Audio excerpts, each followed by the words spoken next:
Here's a strange story that the after the first Rebbe of Chabad passed away, so his son took over. His son took over, and that was the second Rebbe of Chabad, Dovber. And the first Rebbe of Chabad had another son that was called I'm sorry. And the middle Rebbe, the second Rebbe of Chabad, he had a son was called Menachem Nachum,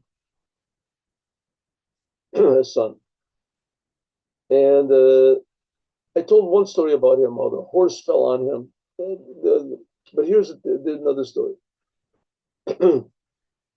When his father his father passed away in a city called Niezhin. And in Niezhin, they built a synagogue right over his grave, or next to his grave. And there was a Sefer Torah from the first Rebbe of Chabad, the Alter Rebbe. The Sefer Torah was, and they used to read from it on Shabbatot. Anyway, the houses in those days, they were all made from wood. That was the material they made from. They didn't make the houses from. There was plenty of wood in Russia, so they made the houses from wood. And of course, the worst thing that could happen over there was fires. When there was a fire, so there were no fire extinguishers. A lot of times there would be like a fire brigade, something like that they would make a long, a line from wherever it is, from the nearest well, and with buckets and everything. In any case, a fire started in Niezhin.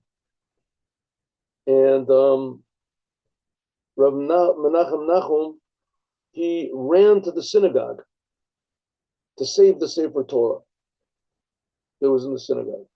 There was no one in the synagogue, so he ran there to save the Sefer Torah. And he made it. He made it to the synagogue. And there was smoke already coming from under the walls. The place had already begun. It had caught fire from the house that was next door, and it was that.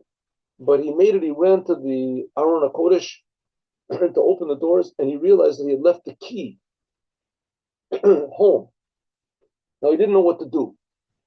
But to run back, the whole place would burn down.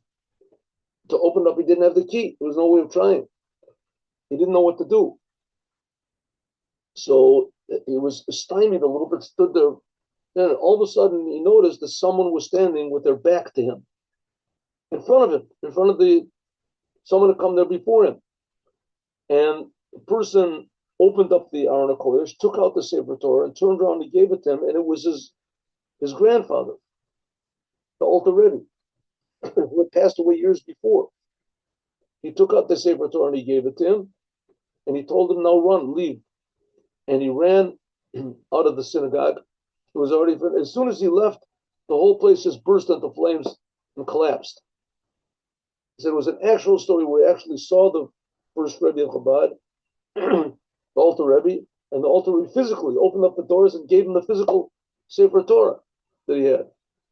So this is one of many stories that we have of Rebbe's that passed away, and that they didn't really pass away. They were, I can't explain it, but I guess in the end, all the Jewish people and all of the I think the non-Jews also that did the 7 Noah commandments will all raise up physically in the raising of the dead, physically. So this is another indication that this physical world is higher than all of the upper worlds, and that if we do everything we can, that God will do what He can to make this world the perfect place that it's supposed to be. Have a good day, a good Shabbos with Mashiach now, and we'll see each other, God willing, on Yom Rishon, on Sunday, 8:15 in the morning. Thank you very much.